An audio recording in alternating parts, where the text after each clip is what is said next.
यस्य स्वयं स्वभावाप्ति रभावे कित्स्न कर्मणा तस्मै संज्ञानरूपाय नमोस्तु परमात्मने।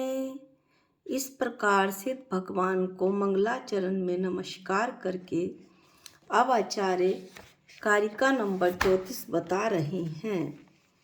जैसा कि कारिका 33 में बताया था कि जो मनुष्य गुरु के उपदेश से और फिर गुरु का उपदेश प्राप्त करके उसी अनुसार अभ्यास करके आत्मज्ञान के द्वारा सब और पर पदार्थ के अंतर को जानता है कि मैं चेतन भगवान आत्मा हूँ, इसके अलावा वह मैं विश्व में अन्य कुछ भी नहीं हूँ, ऐसा जो जानता है, अनुभव करता है और बार बार श्रद्धा करता है, वह सदा मोक्ष के सुख को जानता है, मोक्ष के सुख का अनुभव करता है।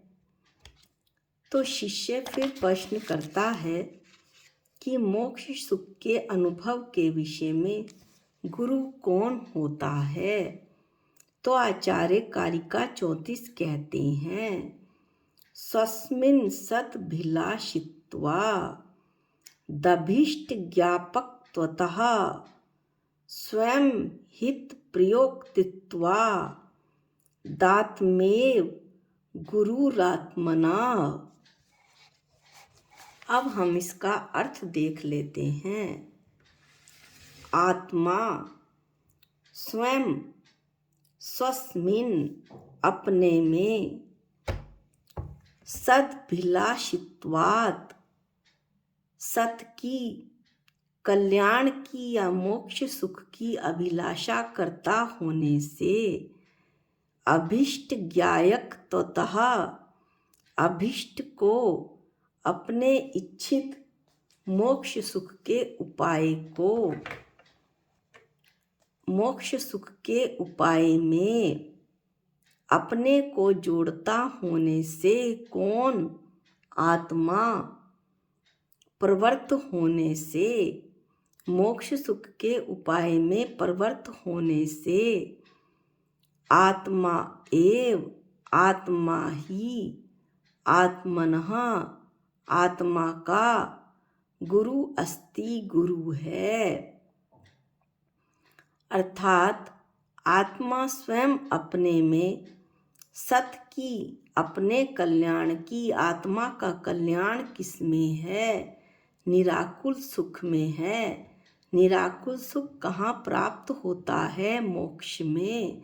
तो आत्मा स्वयं मोक्ष सुख की अभिलाषा करता होने से उस हेतु अभिष्ट को, यानी कि उसको किस तरह प्राप्त किया जाए, मोक्ष सुख के उपाय को बताता होने से कौन आत्मा और अपने हित में, अपने कल्याण के लिए मोक्ष सुख के उपाय में अपने को प्रवर्तता होने से, जोड़ता होने से, लगाता होने से आत्मा ही आत्मा का गुरु होता है, ऐसा आचार्य बताते हैं।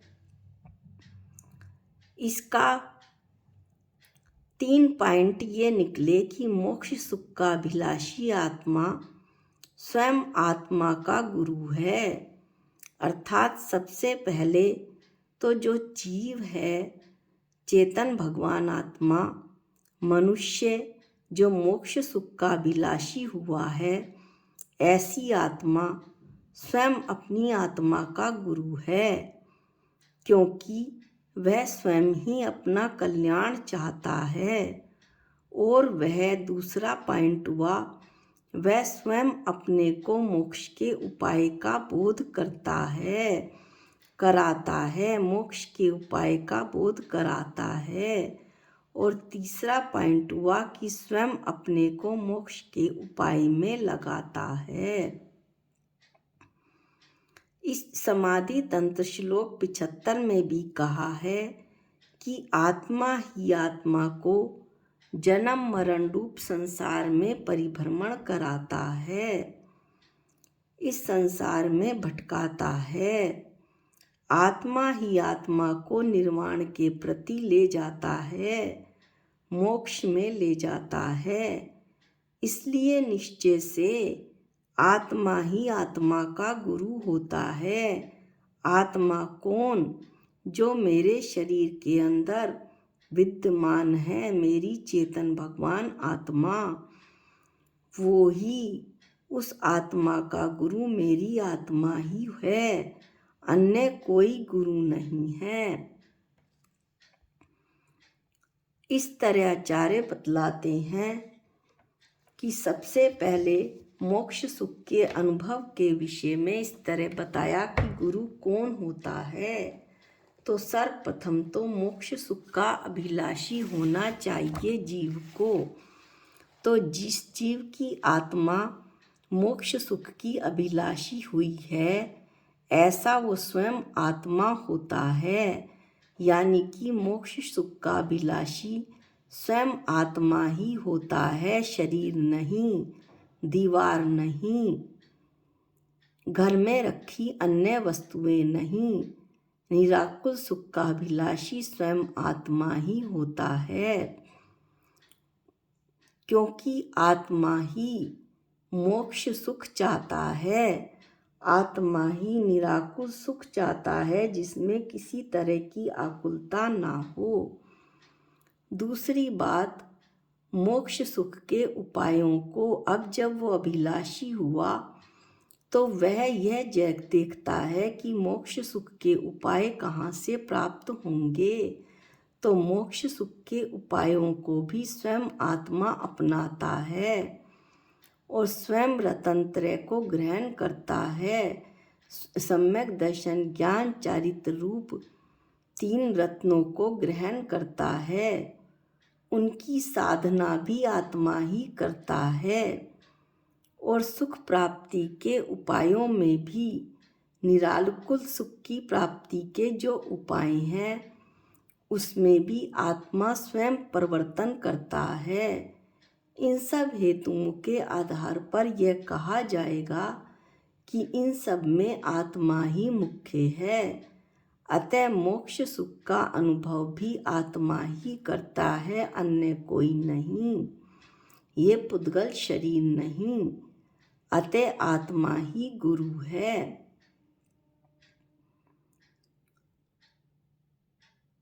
विशेष बात अब ये है कि जैन दर्शन में निश्चय, व्यवहार, उपादान और निमित्त की व्याख्या की गई है।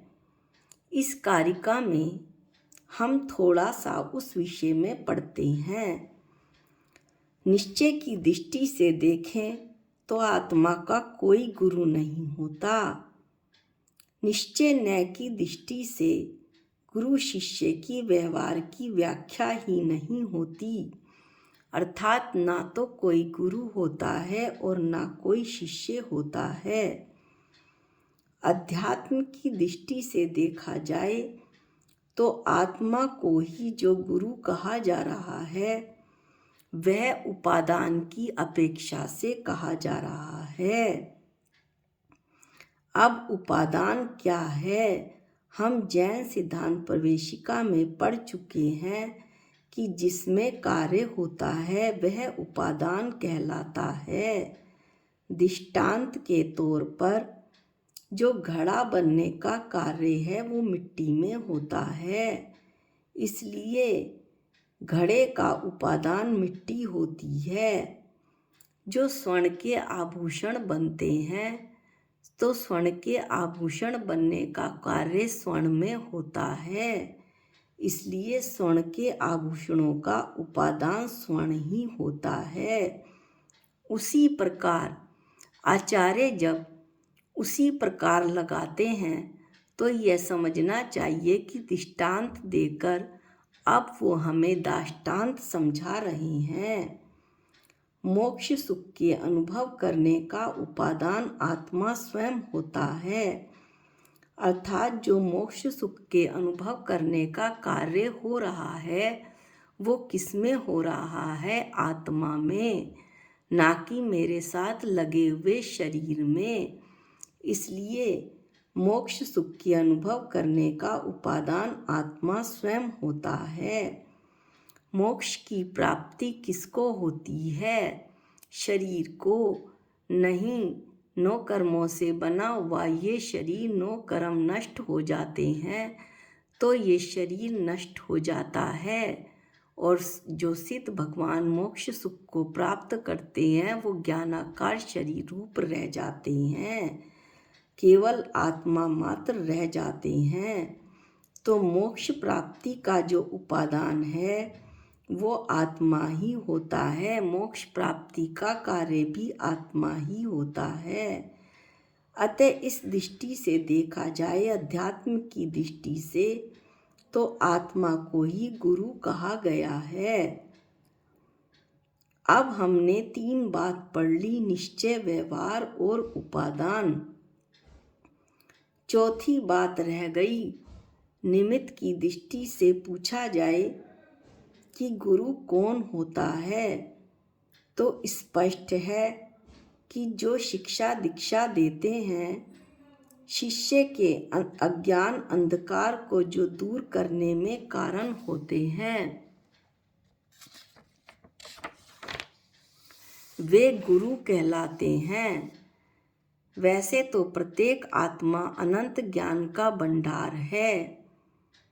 कोई भी गुरु शिष्य के जीवन में अन्य पदार्थों को देने के समान ज्ञान देता हो ऐसा नहीं है।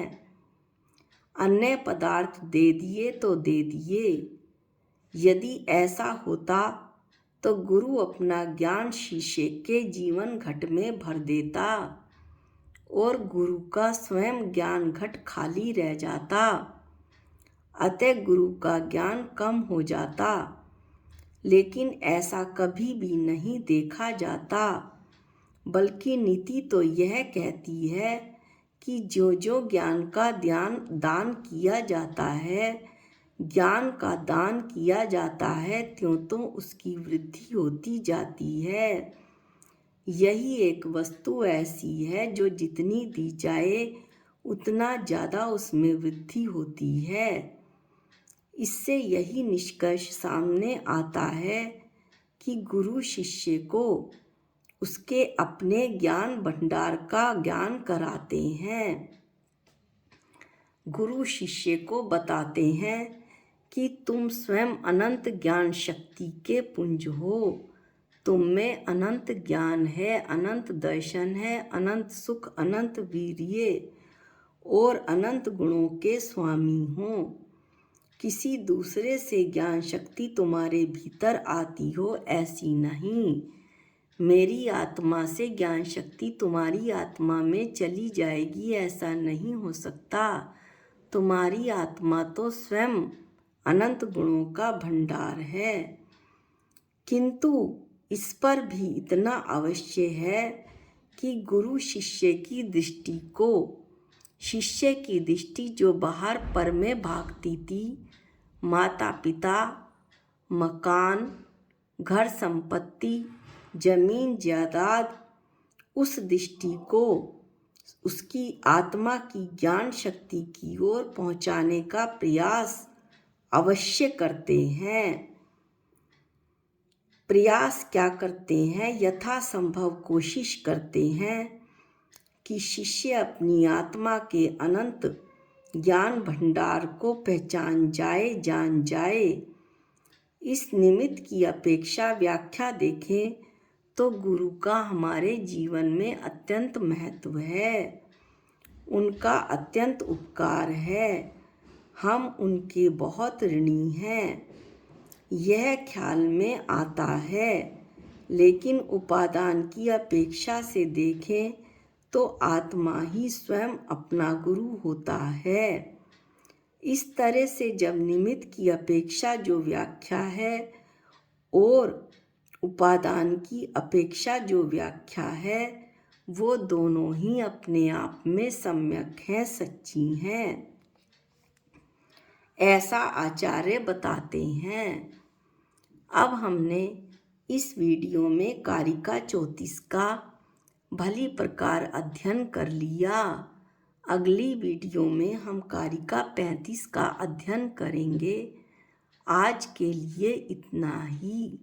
जा वाणी के ज्ञान से सूझे लोकालोक, जो वाणी मस्तक नमो सदा देत हूँ धोख। हे जिनवाणी भारती तोहे जपूं दिन रैन, जो तेरी शरणागते वो पावे सुख चैन। सबको जय जिनेंद्र।